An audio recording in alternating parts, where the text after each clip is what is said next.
Hello, KBOI. This is Dylan Stalker, the Great Idaho Show.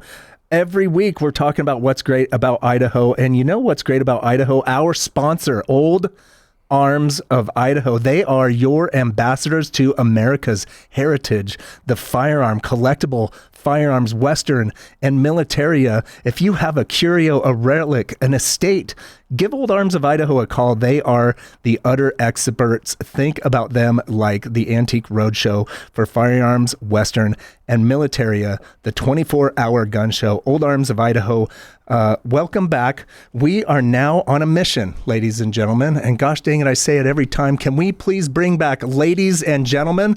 I'm on a mission to talk to every sheriff in Idaho. I believe that the sheriffs have a better knowledge than anybody about what's happening in Idaho, especially in their communities. They are charged with your safety. They are charged with your considerations. And today we are speaking with Sheriff Kieran Donahue of Canyon County. I welcome you to the program, good sir. Thank you for having me. I really appreciate what you're doing. Yeah, thank you very much. This is going to be a recorded, reflective part of time and history for what it's like to be a sheriff in Idaho, and just your thoughts are going to be so important and can be listened to for 10 years, 20 years, 100 years, 1,000 years. Let's see how it goes. But while we're kicking off here, let's get down in some of your origins in leadership. What got you here? Give us kind of your start to finish. How did you get to where you're at? Well, it's probably too long a story, but to shorten it up, I tell this to all my staff, all the deputies. You know, God puts us in these positions. I'm not here without God saying this is the path we're going to be on. I wasn't always a law enforcement officer. I spent a lot of years of my life doing other things, very exciting, adventurous things in other states, including Alaska. But when the call came, that actually started in Alaska. I went back to Alaska as a federal game warden. Went through the academy there, and then Canyon County was my home. I'm a fourth-generation native of Idaho, and so my family lived here, and Canyon County recruited me. I came to work Canyon County Sheriff's Office in 2004, and pretty quickly things were moving pretty fast back then, and I got moved into detectives, and then violent crime. I worked on FBI task force here in the Treasure Valley. It's still going, and when the sheriff decided to retire in 2012, he asked me to run for election, so I ran for election in 2012. And I've been the sheriff ever since. It's an honor to be asked by somebody who was carrying the torch. Yeah, and he was a great sheriff, and spent his whole career at Canyon County Sheriff's Office, nearly 40 years. And actually, I turned him down, and then it took me several months till God thumped me on the head and said, "No, we're going to do this." He was like, "How about now?" Yeah, how about now? So how about now? It's just truly a very humbling and honorable profession as a law enforcement officer, but it's even just this higher level as a sheriff, because you literally are the highest ranking law enforcement officer in the county. Sure. And you're a constitutional officer. You have a lot of statutory obligations and mandates, and you basically you're directing the ship, and it's a very honorable and just, again, humbling place to be. I cherish the fact that I'm a sheriff here in Idaho. I mean, this is going to sound kind of cheesy, but I'm doing this for Idaho. I'm a multi-generational Idahoan. Yeah. Knowing that you are a multi-generational Idahoan and looking at you in the eye here, what the radio folks cannot see, I believe it, and God bless you, and thank you for being here today to help share what's going on. Yeah, we are, the sheriff, you kind of lined it out, Dylan, when you started this, but the sheriff really is that person that has oversight over everything, and it's an amazing responsibility, but the office of sheriff, we have to protect that throughout our nation. It's under attack numerous times throughout the nation, but the office of sheriff is really, really old, and it needs to be protected. It is the shepherd of the community, because none of the legislatures seem to be, and there's a lot of things happening in county commission, but that's politics. And while you're an elected official, it certainly touches into politics because of subjects, but you are the shepherd of everybody within your realm, and I'm thankful for your presence. Well, you're right. That's really a very interesting point, because unlike a chief of police, right, for a mayor or a city council appoints those folks. Yep. And God bless them, but the people elect the sheriff. Absolutely. And only the people can terminate the sheriff. And if I ever say anything wrong, I'm not perfect in all fine. this, but it's like the chief of police has one mission, what the mayor wants, and the sheriff has one mission, that's what the Constitution and what the people want, and I really respect that. It sounds like you didn't spend a life in that kind of law enforcement. What were some of the earlier challenges that you had in key leadership moments? What's the first memory that comes to you? Well, I did have a very checkered background, and in a lot of those positions that I had, I ran a professional bull riding tour. I was a CEO, I was president. I had my own company, so I knew a bit about leadership and then doing some very adventurous things up in Alaska, where I was a leader in these really dangerous positions. So you bring that to law enforcement, and in the beginning, I was just like any of the other deputies, and then as you advance into some leadership roles, some supervisory roles, I had a lot of autonomy, and so that teaches you also a little bit about what needs to be done. There's no one else to depend on.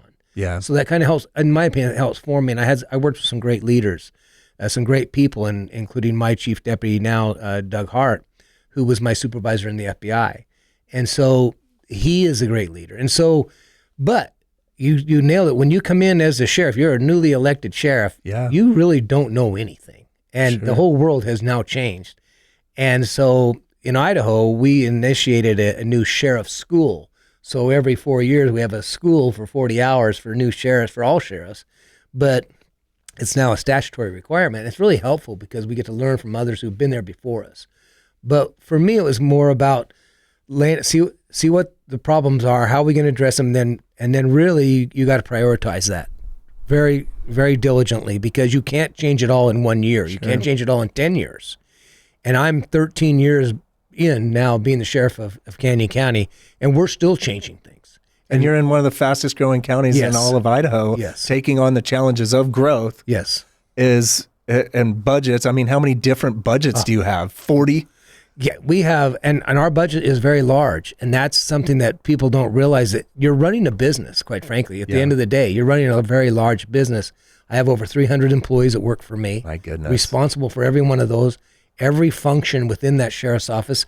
And the sheriff has lots of functions that a chief of police does not, like civil process, civil papers, things like driver's license. The list goes on. And we're not complaining. That's something that we have to take on. But every day, because you got over 100 people, sworn officers carrying guns, right? So every minute of every day or every night, something can and is going to happen. So you're dealing with that as well. And there's a media trap waiting. There's some out there just waiting to get you in the trap. And it's like, do you have any idea that you're talking to the media, how much public pressure there is to maintain a face of reliability, trustworthiness, credibility, professionalism, and through all of your operators out there, is just that alone is just almost insurmountable. It is almost insurmountable, and we go to great lengths to make sure we hire only the best people. And every once in a while, a bad apple slips through. Don't get me wrong. 100%. There's bad apples in every profession, ours included. But we are very diligent. When I tell people, less than 1% get into this business because we're so diligent in our hiring process. When we have people apply to come to the sheriff's office, 80% are washed out before we ever have interviews. Washed out.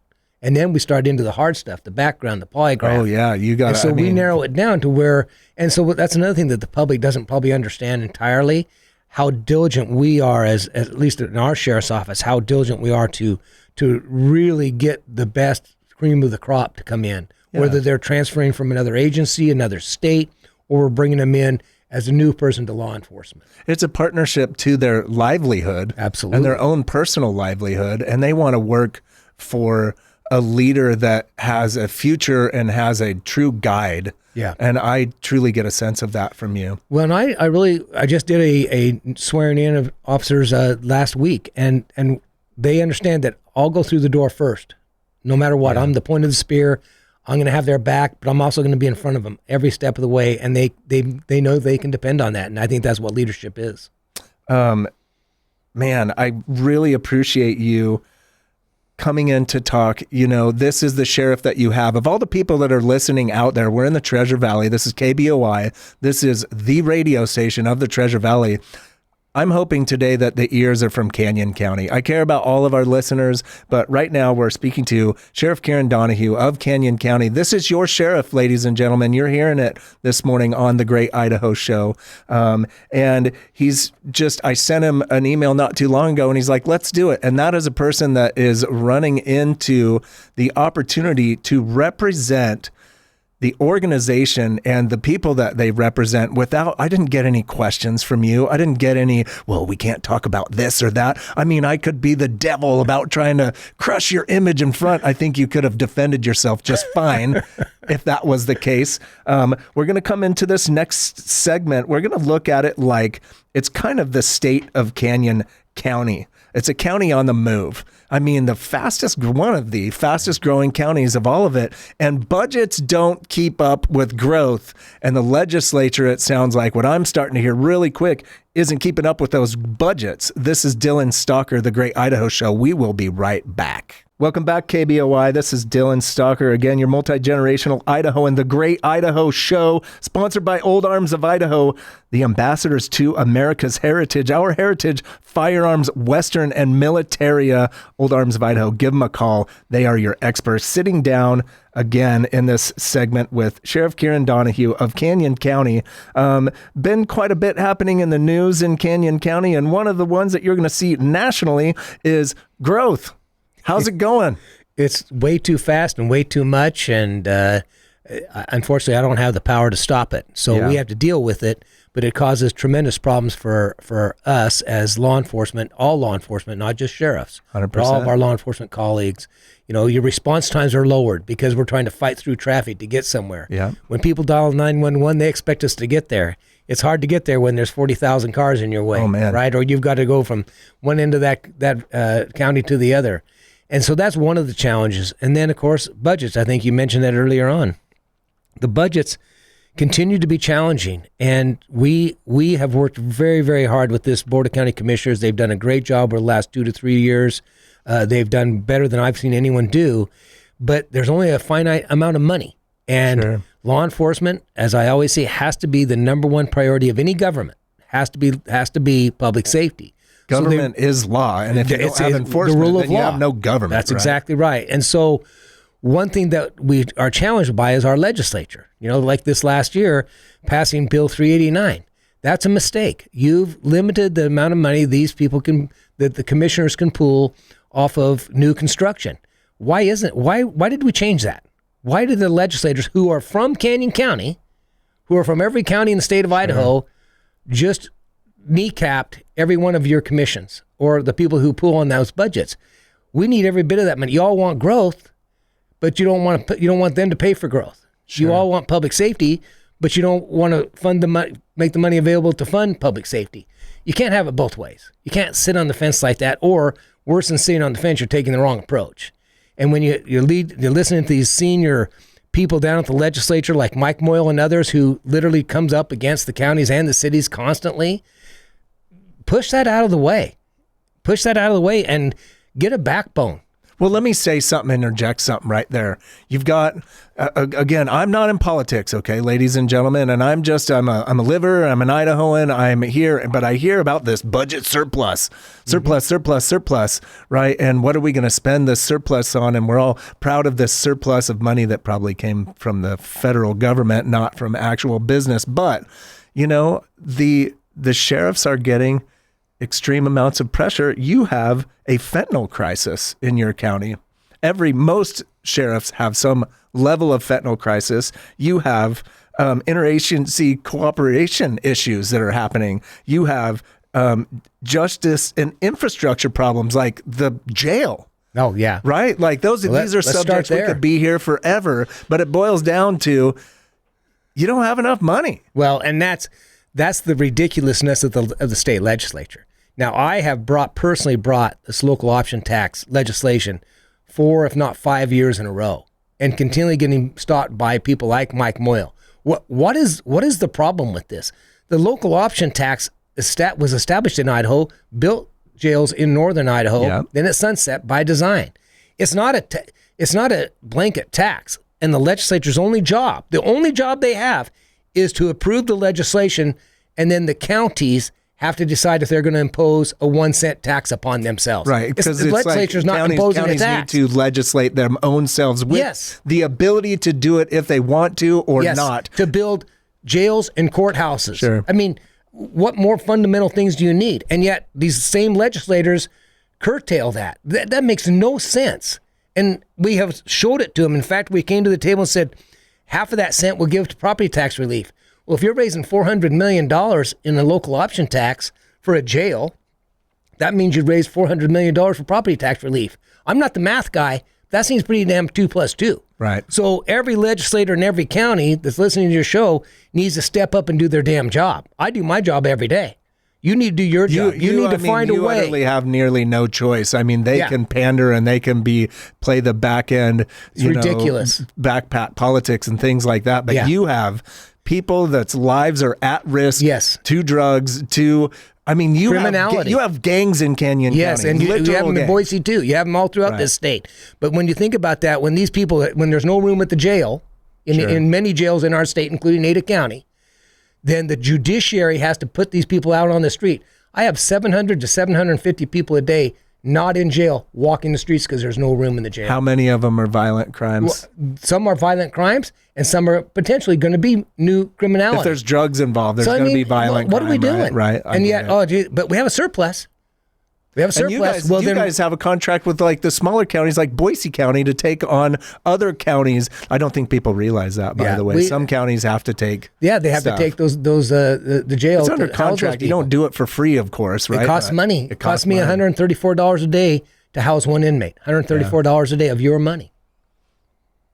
It's I can't even imagine. I do my business and I deal in firearms for my business. And just the basics of keeping track and doing the right thing by it, it just gives me anxiety. And you, in a place like Canyon County, 300 employees, officers and deputies out all over the place doing things. It's not like you're connected to them with some phone in your brain and every vision and every camera out your eyeballs. It's a huge But at factor the end of the day, trust. I'm responsible for every single one of them. You're responsible for everyone. I'm responsible for every citizen that lives there because it's my job is to do public safety and protect these people. That's my job, and I take it very seriously. But we have to have finances to do it. We have to have jails. We have to have the budgets to buy cars. And the state, even the state who has a surplus, the state inmates in my jail, I have just under 100 state inmates in my jail today. I have room for 450. Yeah. A quarter of them are state inmates, and they pay me half of what it costs. Pay me half of what it costs to house them every day, and yet they won't move them to IDOC because there's no state inmate beds at IDOC because we have a surplus, but we're not building enough prison space. This is a ridiculous way to govern. We have an advent of, we have our artificial intelligence now that has all the solutions to this stuff. There's got to be some good old boy back end legislation problem happening within the spider webs of all this legislation. I hope to participate in finding a solution, communicating with you, the sheriff. If all of a sudden Mike Moyle wanted to come on my show, I'd be like, tell me what your problem is. Let's hear about it. Let's get the conversation out. Yeah, let's do it. We've got about 4 minutes in this segment. This segment is kind of a state of the county type. You have a lot of different issues. What would you like to share? Well, we have really worked hard over the last 3 to 4 years. We did a deep dive. We dug deep for empirical data, irrefutable data. We built a long-term strategic plan that had never been done. The sheriff's office did that for the county. It showed where the holes are. We're working on that. The commissioners have been great.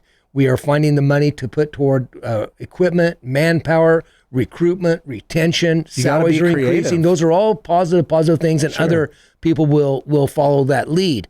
In addition, we did use federal funds. We used the ARPA funds, and the commissioners agreed before those funds ran out. We are under construction of a new sheriff's office.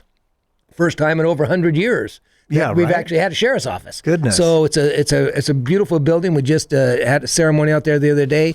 That's wonderful for Canyon County because we can get out of the courthouse. The Supreme Court can make room or the county can make room for the Supreme Court to bring more judges in, more courtrooms as the county grows. The need is going to be there. We're going to vacate by spring of next year. Those are really positive things. And again, the commissioners are doing a hell of a job. They really are. They have a tough problem. It's challenging, but they're doing a great job, and I commend them for it. And they're working collaboratively. That's why it works, right? But from our perspective, we've really dug into that deep data, and we can show, and we're sharing that data and our processes with other county sheriffs. Say, look, here's how we did it. Here's how you can do it. Here's how you can show the commissioners that this is what the needs are, not the wants. And so in terms of the rest of the county, we're going to continue to work collaboratively with our colleagues in the police departments and others, the mayors, the city councils. But there's challenges. Don't get me wrong. There's great growth in terms of tourism, but with all growth comes criminality. That's culture. That's just a fact. That's right? the world. That's human nature. That's human nature. Yeah. And so we've got to be committed to addressing it. And you talked about the drugs, fentanyl, positive things. I've been working a lot with President Trump as the president of the National Sheriff's Association. Yes. I've been in Washington a lot this last year. And what we've done, though, is when he designated the cartels as terrorist organizations, big deal for us, because we work with cartels throughout this Treasure Valley every day with our specialty units. So addressing that, the border aspect, we're a northern border state. And so the southern border has great influence, so is the northern border. Yep. But we're addressing that through federal regulation, federal policies, federal mandates. So we've got some positive things going with this administration that we would have never dreamed of with the past crappy administration. So just applying how I relate to that, right? Activity times effectiveness equals results. In order to do the activity, you needed the authorization for designating cartels as what they were to do that activity. The effectiveness is the data. Mm-hmm. You are discovering data and digging down into it and showing proven fact where the problem is. Then the only difference between those that do and those that don't are those that do just did. You wrote a letter to Trump. Trump recognized that you are, I like the word operator, and that's getting it done. I have to say, behind the scenes, I'm a fan of all the people that I talk to on this program, and I'm certainly a fan of most any sheriff minus any controversies that I'm unaware of. I don't know everybody or anything, but I really sense immediately the burden that I'm getting from the sheriffs I've been talking to about just quite simple. It's budgets and trust. Just, you got to trust. Yeah, you do. And that they're going to run that budget in a trustworthy format. You got to do it together. You got to give them the information they need to get it done. So again, we're talking to Sheriff Kieran Donahue. This is the Great Idaho Show. Sheriff Kieran Donahue of Canyon County, one of the fastest growing counties in Idaho, but geez, if not America. And as he would say, with growth comes crime. How are we going to do this? We will be back in this next episode where we're going to talk about the human side of policing. This is a lot to do with your sheriff. Ladies and gentlemen, welcome back KBOI. Welcome back Canyon County, of course, Treasure Valley, and everywhere KBOI goes, which is beyond the borders of the state of Idaho. Maybe you're out there wishing you could move here. Well, maybe you will, and maybe you won't. But if you do, know that we have a growth problem in Idaho, and our sheriffs are under pressure. We're sitting with Sheriff Kieran Donahue of Canyon County. This last segment, we were kind of talking about that growth, but being a sheriff is probably, in my mind, one of the greatest leadership opportunities as a citizen outside of participating in the military. So, talk to us about it. What about how's department morale and mental health? How are you focusing on this? Those are such great points. And it really is, when I first became the sheriff, and I knew coming in I was going to be the sheriff in terms of once I went through the election process. And I made a decision right then that I'm going to have the pulpit. The sheriff has the pulpit. Yeah, 100%. He is the sheriff, or she is the sheriff. You're the meat shield of everything. Right? And so we need to use that pulpit. And so what we talk about is things that you just brought up, the mental health side of law enforcement. It's tragic what it does to our men and women. And unfortunately, it's getting worse because the more we see, the more we can't unsee. Yeah. And I'm guilty. I'm probably one of the worst in my agency for not talking about it. Right? I finally, a couple years ago, broke down and talked to my wife a little bit about it. Sure. But, that's 20-some years in. And we carry these things because we don't want to burden our families. And I see it with my younger staff and even my mid-level and senior leadership in my command staff. I preach to them, you got to go talk to somebody. You got to get it off your shoulders because there's a cost to doing this business. And as a leader, it's my responsibility that they get the help that they need, because those tragedies can go off the edge pretty quickly, and it affects their entire family, affects them. So being a leader is about recognizing all those things too, and putting myself aside, right? And putting like I'm some tough guy. I'm not going to talk about it. It's really not that. It's hard to talk about, but I can't let that happen to my staff. And so I really look to that, especially the mental side, and realize these people, they're going from call to call to call. You might be on a call where there's a baby has died. That's someone's child. Yes. And they're dealing with that. And then they go from that call to a car wreck where someone's grandparent was killed. Yep. This could all be in the same 12-hour period. Yeah. And they might go to another call. You see what I'm saying? It's and then they're supposed to take that and leave it at the door when they walk into the house at home. And we're expecting to do that. You could be working in the jail and you see all these things, these tragedies, why these people are in jail, and then the fights that we're in there, and all the chaos, and you go home and you're supposed to shut that out of your mind. You can't shut it out of your mind. And so people in law enforcement have this tremendous duty and responsibility that they carry around that no one sees. They just don't see it because we don't talk about it. But we do need to talk about it. And one of the biggest ones for me is domestic violence. Domestic violence is an epidemic in our country. And I worked a case as a detective, was one of the worst cases I ever worked. And this woman nearly died, beaten this way by her husband. And I went to the hospital. I interviewed her, sent officers to his house. He's covered in blood, said he was butchering rabbits. No, it was her blood. Yeah. And this case went on for years. And what it did is it prompted me with all the other cases I saw. One day I went to Jeannie and I said, my wife Jeannie, and I said, God's compelling me to do something. I want to start a foundation. I want to make a call to service. And she goes, what is it? I said, oh, the Man Up Crusade, man up and do the right thing. And that was the year I ran for sheriff. And so we're 13 years old now, and we go around the nation. We have a program, a public awareness campaign on the issue of domestic violence. As a leader, as a sheriff, recently the president of the National Sheriffs, and climbing all the way through that ladder, I've had that pulpit, and I've been able to spread that message throughout this nation. I think that's my responsibility as a sheriff. I think that's my responsibility as a leader. And I've been benefited by the fact that I had such a strong woman to carry the torch with me, Jeannie, who's our executive director of this program. So we've gone from the state of Idaho to 16 states, and we work with PBR, professional rodeos, state fairs, etc. And we bring awareness to the issue of domestic violence and what an epidemic. There's more men. 1 in 7 men are victims. 1 in 4 women are victims in their lifetime. 1 in 4. That's like cancer. It's a cancer. Well, look at breast cancer. There's 1 in 8 women will be diagnosed with breast cancer. There are more men victims of domestic violence than there are women diagnosed with breast cancer. 1 in 7.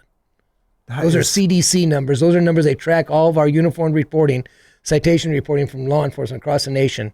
And those numbers are getting worse all the time. Isn't it? So to me, like, I immediately comes out, this is the character of our kids and growing children through character and what it is to be a man. I believe in men. I believe in women. I believe in ladies and gentlemen, right? And that is, it's lost. Well, and when you look at this is a cultural thing. This is an environmental issue.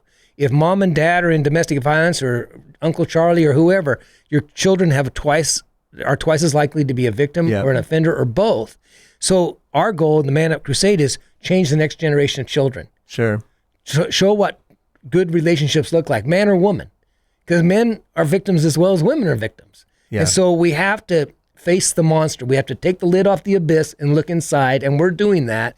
And Jeannie and I'm so proud of her. She's leading the charge. She spoke in Texas last week on this issue. Oh, great, yeah. To the Texas Sheriff's Association at their request. So I got to add to that. Texas also did something in their school system where they focus on the character traits of good people, right? It's about character. I'd rather have a person of character who didn't do math as well than the smartest kid in class that's out stabbing everybody and trying to get away with it. Sorry, recent news there, but go ahead. No, it's true. And that's what Jeannie built a program for the College of Idaho. The football players are our ambassadors. Yeah. The Western State Sheriffs, 19 states west of the Mississippi, are our ambassadors. So when college athletes or pro athletes, like where we are, they're showing that they they stand with us on this issue. Well, that's building character in these young Absolutely. people. So all rodeos in America, all professional sports in America, high school sports should have a purple day, promote the fact that we can have healthy relationships. And Jeannie and I are committed to that issue. So I'm very proud of what she's done. And I'm proud that God gave us another torch to carry. But it's the sheriff who has the pulpit. He or she can talk about this because we're given that opportunity. And what I appreciate is about you, and not all sheriffs are this way. Right. I believe that some sheriffs are just like, they're inbound sheriffs. They're just taking what they get and trying to process. And maybe it's a hard job, right? Job. So much respect to that. But you also have the ones that are out there taking the extra step as a leader to do more, to show that, hey, not only is it important that we do this, but I am trying to lead a solution to another problem, as if you had needed any more to do. I think it's fantastic, and I love that you are connecting that through professionalism in sports and those types of sports, because it's like the NBA in the 90s. They were coming out with purple hair and tattoos, and like, these are the leaders of our kids. And the NBA was like, look, you're going to come out on the floor wearing a suit and a tie and be a professional, because, I mean, where are these kids getting their image from? We have a responsibility and we have an opportunity to help them. And that's what I love about pro bull riders, the PBR, when we're with them now the last 8 or 10 years. The roughest, the most dangerous sport in the world, and yet they'll put on a purple ribbon, a purple bandana, a purple sticker, and say, I stand with Sheriff Donahue and his wife, and we can stop this. And some of those guys, when they were kids, they've gone through that. Yeah, they've experienced it. World champion. His mother was shot nearly to death by his dad. Oh my goodness. But he overcame it, and now he's a world champion bull rider. It's things like that we can change it. We just got to have the commitment to change it. And not everybody's going to do it, like you said. But join those of us who are leading those efforts. That's what I'm saying. There's going to be people out there, and it's not just sheriffs. There's other great people in law enforcement that are willing to do it. So let's go. Again, this is a little bit about the human side of policing. There's a lot of public perception out there. You've got a national narrative on policing, and you have a local reality. How do the national events and media coverage affect your local department? Yeah, they really do, quite frankly. And sometimes it can be positive, sometimes it can be negative. And so what we have to do is come back to there's circumstances that happen. There's bad apples in every profession. Yep. And now let's hit the pause button, and let's not jump to conclusions. Let's work through the process. Let's work through the case. Let them work through the case before we make these judgments. So we have to remind our local constituency that we can't make a decision on this because we weren't there. We don't have all the facts. Let that run through its course. If it's going the wrong way, then we'll support prosecution. If not, then let's make sure we have everything. And so it can really affect us in local law enforcement, again, with the perception, right down to what Mr. Trump and Mr. Homan are doing. We have a very large agricultural communities here in the Treasure Valley and throughout the state of Idaho. But they're correct in the criminal side of things. They're in this high-level criminality, these murderers, these people, violent criminals who are also illegal aliens. Why would we want them in our communities? Yeah. And so sheriffs, we kind of get caught locally, not just in this state, but others, with this kind of push between the left and the right. Well, really what we're saying is just do the right thing. Let's just do the right thing. Let's take care of public safety, enforce the rule of law, and the rest of it will actually come into place. So we do have some pressure on that.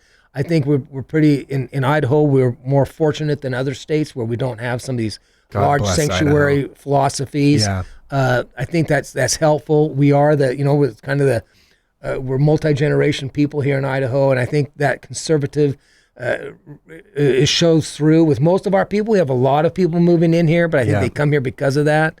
And I would ask them to just, hit that pause button. You don't need to comment. You weren't there. You don't know what it's like. For a reason, right? Yeah, and it was by people that are protecting what is right. It's in your gut. You know it. And split-second decisions that we have to make. Yeah. We have to make. That's not easy. And yes, we understand that we hold someone's life in our hands to that point sometimes. But don't be quick to judge. Let the process work through, and let's look at everything. And so, we've had some terrible tragedies in this state, and one's being played out on television right now. So, again, hit the pause button. stay strong with your law enforcement officers, because they're putting their lives on the lines, and sometimes the lives of their family. Well, and maybe ask yourself, have you ever engaged in law enforcement? Yeah. And in the times that you did you actually have a good experience, and did they have your best interest in your mind? Or were you being a complete knucklehead and deserved everything that you got, and you know it? Yeah. You know, and they know it too, the ones that do. Finishing up this segment here, you know, there's hard days and proud moments. Yeah. What's the hardest day for you that you've had in your 13 years? Ooh, as a sheriff, those hard days are when my officers have been shot. Yeah.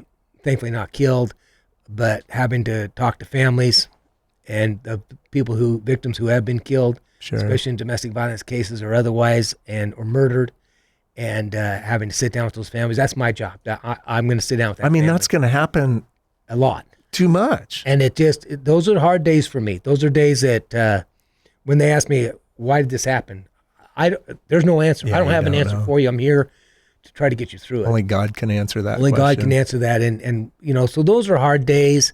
You know, the good stuff is days like last week, one of my officers was awarded the School Resource Officer of the Year. Oh, that's cool. a pretty proud day, right? Yeah, the state of Idaho, that's one of ours. Those are leaders. Those are leaders. Those are the character leaders of your schools. And so, you know, and even good days when we take off a cartel, a long-term investigation, we take off some bad people and put them where they belong. Those are good days to me. It's probably a little bit not so much for other people, but those are good days because I know we're doing the right things and we're protecting our community. Man, so goodness, I love this conversation. We're talking to Sheriff Kieran Donahue, Canyon County, again, one of the fastest growing counties in Idaho, but even America in some senses. He's charged with all of y'all's safety and is charged with the Constitution to do so in a good way, in the right way. And, you know, I get a great sense that you are just guided, but nothing but the goodness of what all that is. This is the Great Idaho Show. When we come back, we're going to talk about vision and legacy, your thoughts, and we'll be right back. Welcome back, KBOI, the Great Idaho Show. Dylan Stalker sitting here with Kieran Donahue, Canyon County Sheriff. Hey, don't forget, Old Arms of Idaho. Have you been hearing this? They are your ambassadors to America's heritage. They are your collectible firearms, Western and military specialists. Look them up, oldarmsofidaho.com, the 24-hour gun show. Let's go right into a vision and legacy type conversation. Sheriff Donahue, sheriffs are the pulse of the people. That's why we're doing this. This last segment is yours. What do you think about what's happening? What's your vision? What would you like to see transpire? Well, first, you know, the vision, the fact is that we take this job, that we're asked to do this job by God. I'll always defend that. Yeah. And we're asked by the people, right? And so we have to have a clear vision. We have to do things like strategic plans. We have to understand where the pitfalls are. But, you know, for me, I'm so proud that to be sitting in the chair, right? Because there's a real weight. Don't get me wrong, and it's a weight on your family as well. So that vision takes in everyone. You got to be careful, like that you don't overstep. And what I've always told my people, we do the right thing even if it's painful. We do the right thing even if it's painful. And that's why I have an expectation of state legislatures. That's why I have expectations of Board of County Commissioners and others. Do the right thing even if it's painful. I think you just rewrote the dictionary definition of sheriff right there. Like one statement. Yeah, I like that. And for me, you know, from my time in the chair, I'm in my fourth term of office. I'm the first sheriff of Idaho in 84 years to be the National Sheriff Association president. In 84, I'm the 84th president. Never before has an Idaho sheriff achieved that goal. There's a lot of time, a lot of commitment by my staff. Sure. They help carry the day. I'm very hands-on. My fingers are always on the pulse. But there's commitment. There's commitment by your family. And I think as a sheriff, we have to have that vision. You said it. Some people come into office and they sit there and they do their time. I don't believe that's how it should be. And I'm not degrading them. I don't think that's I don't think that's what this office is for. Our office is to move that needle. And when I look at what we've accomplished over the last 13 years locally, statewide, as a state legislative chairman for the sheriffs and so on, so many other things. But then as I climbed up through the ranks of the National Sheriff Association, everything that happens in Congress is going to affect Idaho. Every single thing, right? And so I've been in those hearings. I've been in the White House. I've been in the Oval Office. I'm standing tall for sheriffs of this country, but I'm also standing tall for Idaho. And I'm like, look, we're going to stand up and be counted. And through those efforts, you know, when you look at President Trump and this administration, I couldn't tell you the number of meetings I've been in at that office, at the White House. You were in the Oval Office, just to remind everybody. Yes. And having deep conversations with the man. Sure. Right? Because I'm not, when I look at people say, well, weren't you intimidated? I'm not intimidated. He's a man. I'm a man. He's got a different job and I have a different job. Well, we need to figure this thing out. When I wrote him asked him the questions, are you going to designate the cartels as terrorist organizations? That's my responsibility to ask that question. And he answered it and he did it. He followed through. And just like the last meeting I was there a few weeks ago, meeting with Stephen Miller, Deputy Chief of Staff to the President, talking about Homeland Security task forces and all these things, HIDA. We're in the Situation Room. That's where we meet, in the Situation Room of the White House. Yeah, that's the biggest Situation Room in all of the lands. Of all the lands. And so my point to that is not to be bragging. Yeah. It's the fact that you position yourself to be there. You don't weaken. You stand your watch and you say, we have to get here. And lots of sacrifice along the way to get there in terms of time and so on and so forth. But it's important. And if it's as important enough to sit in this office, it's important enough to go do that. And that helps all of our people. Our government affairs, the vice chair of government affairs for the national sheriffs. The governor here has appointed me to the Criminal Justice Commission, Idaho Criminal Justice Commission. I'm the vice chair of that commission. Yeah. These are government appointments because I make myself, look, yes, it's going to take time, but it's so important. So for me, when you talk about vision and legacy, I'm going to look back at some point and say, it took a lot of time. It took a lot of time away from my family, but it was important. And the sheriff has that position. We have to be at the seat at that table. And President Trump, I couldn't give him higher accolades. He's given us that seat at the table. This last 6 months and 7 months has been crazy, right? I can't. But we've got a lot done. And from an NSA, National Sheriff's standpoint, yes, I had a hard year. I'm tired. I went and saw my doctor yesterday. He goes, how'd it go? I said, I'm tired. But, I said, but it had to be done. And because we've moved that needle and we've done things with President Trump that won't be reversed. And we're trying to take care of all the people of America. And it is strenuous, but we're doing it. We're getting it done. We've got a lot of hurdles yet to get over and mountains to climb. But for me, when I look at the vision, I'm able to come and pass all that on to my command staff and to all my employees, my newest employees to my oldest employees. And I have a tremendous command staff, and we talk about leadership every single day. And we give them books and we point out points that this is what we want to see in you. This is how you get there. That's what a leader should do. And if you don't believe it, then you're not. Then you're not going to be in that. And if you don't believe that you can make an impact, then you won't. You shouldn't be there. And if you don't believe it's important to you, then it's not. Yeah. And belief and faith is the number one. Absolutely. The number one driver of getting things done. You think about the sheriff. There's a reason why in the 1950s, when television came out, it all focused on Westerns. And why? Because it was about the sheriff and the good people and the bad people. And it's still the freaking Wild West around here. Yes, it is. There are bad people out there. There are. The sheriff and is the one looking out for you. Don't forget it. I've always said good has to overcome evil. That's why we're here. Yeah. We have to win. And Edmund Burke said it. The only thing necessary for the triumph of evil is for good men to do nothing. I use that line in my graduation speech at the academy, and I still hold to it today. And that's why I get upset about the legislative body. Do the right thing. That's why we voted you there. That's why we put you there. Put these petty differences aside or your personal agendas and do the damn job. That's what it is, and that's what President Trump does. He doesn't care what you think about him. He's doing the job. And that's like for Jeannie and I, when I look back, all this experiences and all these turmoils and sacrifices and tragedies that we've seen and we can't unsee. And the Man Up Crusade, I told her when we started, I said, I want to have a foundation that will go on long after I'm gone, that will do good for people of this country, that will protect those young people, that will protect them and get them out of this chaos. So, I hope that I'm accomplished some of it. I hope that I'm doing what I feel like I've ran a good race and I'm doing what God's asked me to do. And at the same time, I make mistakes. Everybody does. 100%. And all we got to do is pick ourselves up, dust ourselves off, and learn from it and move forward. Well, I get a great sense from you that that you have missions and you're after those missions that have results after them. But generally speaking, the mission is about character, the character of your deputies, the character of our children, the character of what is good.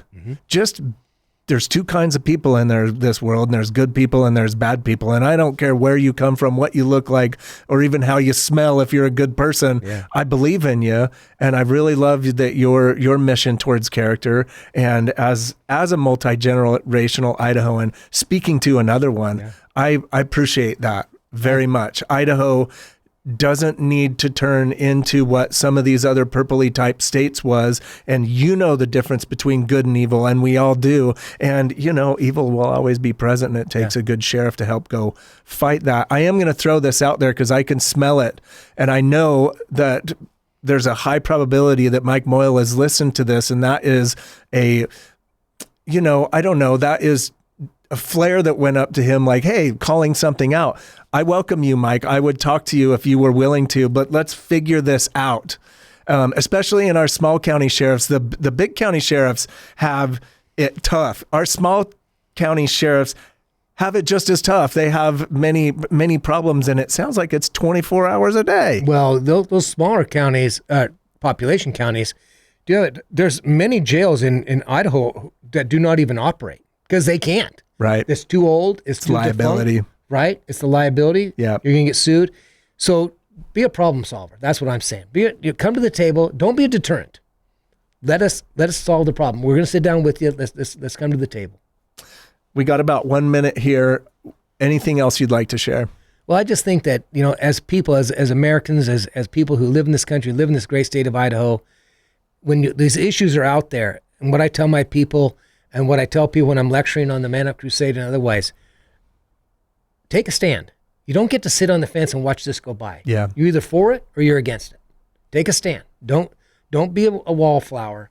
Get in the fight and help us defeat evil. That's what our job is here as humans and as people, loving each other, loving our neighbors, helping each other out. That's why we're here. Draw a 20-mile circle at least, and let's focus on what's good. Let's focus on what's right. Let's believe in ladies and gentlemen. Yes. Let's believe in men and women. Let's believe in the only difference between those that do and those that don't are those that do just did. Sheriff Kieran Donahue of Canyon County, thank you for coming on my program. This is early in my mission to talk to all 44 sheriffs of Idaho. I hope you all take it up. This is Dylan Stalker, the Great Idaho Show, your multi-generational Idahoan, just trying to connect you to what's happening in Idaho, and we're going to do it through sheriffs, folks.